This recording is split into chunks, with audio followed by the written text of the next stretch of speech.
And my TED Talk is actually going to be on Black students who attend historically white institutions and the racial climate that it is today on different campuses.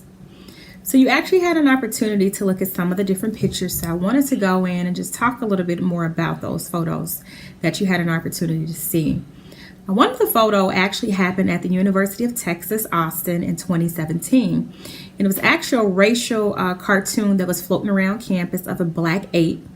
And at the top it says, "Around blacks, never relax."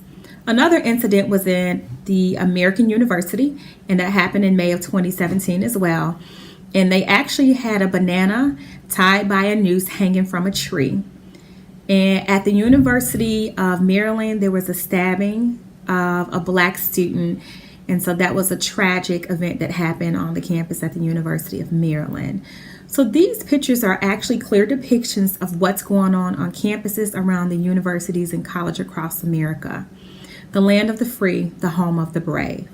So who would think that 53 years later, after signing the Civil Rights Act of 1964, that black students would still not have a sense of belonging in space at historically white institutions?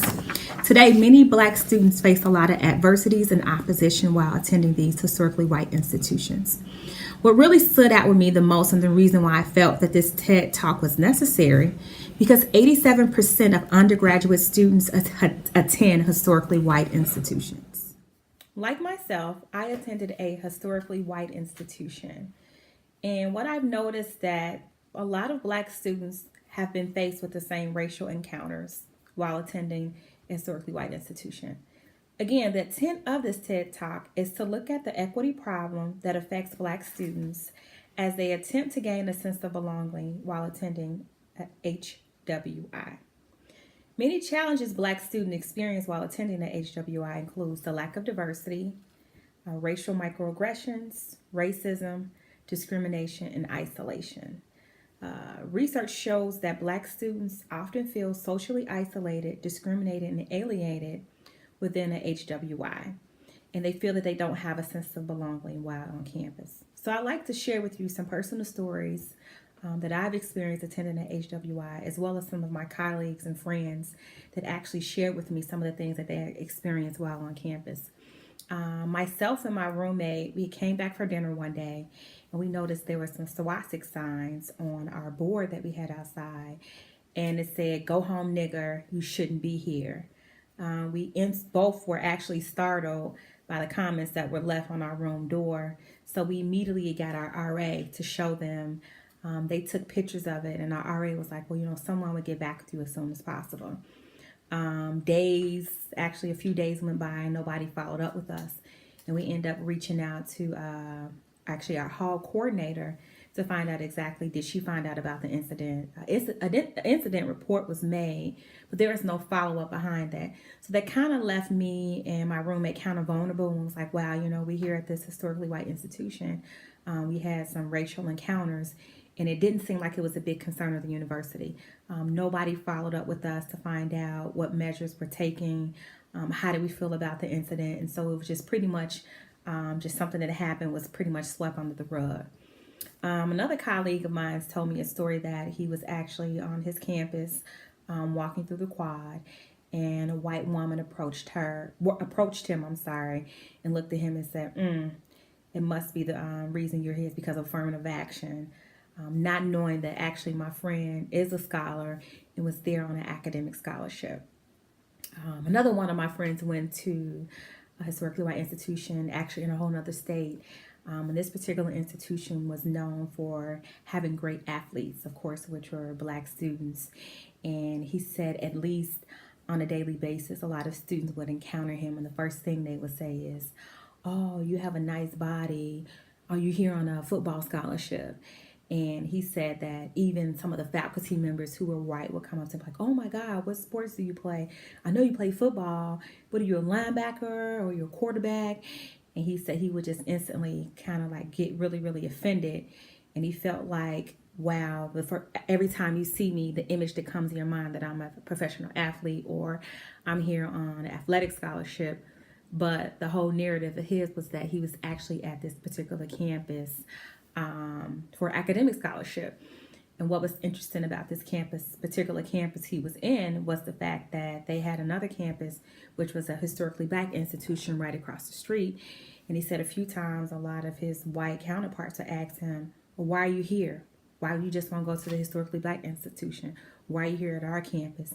And so he felt like throughout his whole entire time at the university, he never had a sense of belonging. He felt like he was never accepted. And he felt like he always had to prove himself in that space. And so he said he eventually dropped out. And he ended up getting a mentor later on and told him to go back to school, that he could do it. But my question is that what about those students who fall through the cracks, who've attended this historically white institution, who are left behind? Again, we talked about research. We talked about statistics saying that 87% of black students attend historically white institutions. But the question is, we're actually receiving these students into our institutions, but what are we doing for them? What type of support are we providing for them? And so things I really want to kind of get into in the TED Talk, just not talking about the things that institutions are doing wrong, but what solutions can we implement to make sure that our students not only are there to grow academically, but to be able to have the support there socially, and to be able to excel in these type of spaces that the institution provide for our students. So 3 specific solutions I'd like to address in regards to blacks attending historically white institutions to create, or for them to have a sense of belonging while attending these particular colleges or universities. The first thing, I definitely believe that the student population should reflect what is in the classroom. Right now, according to the National Center for Education Statistics, 6% of black faculty teach at historically white institutions. So I do believe that, we talked about statistics before, if we have more black students attending historically white institutions, then why not recruit and get more black faculty in the classroom that reflects the student body and population of the campus. Just like I experienced before in regards to the racial incident, and the incident had fell through the cracks, I think it's important that a plan is put in place, a strategic plan put in place for those students. And so something as implementing as what is called a bias incident report mechanism, as well as a bias incident report team. So that way the students know that there's a strategic plan in place, and to ensure that those students not only feel safe on campus, but their voices and concerns are being heard. And I think the last thing, but not least, is to provide a safe space and support for those students that are on those campuses. Creating a culture center, or spaces maybe that the students create themselves, to make sure that they have a sense of belonging, that they're able to spend time with other students that look like them and have things in common. So these are just a few ideas that I had in regards to helping those students cope, to have a sense of belonging at historically white institutions. I think it's important that students' voice as well as their concerns are being heard. Again, we looked at the statistics, how there's an increase of black students that will attend historically white institutions. Me, myself, as a future administrator, as well as me working in higher ed now, I think this is a priority that we need to take seriously if we're going to continue to recruit those black students to attend historically white institutions.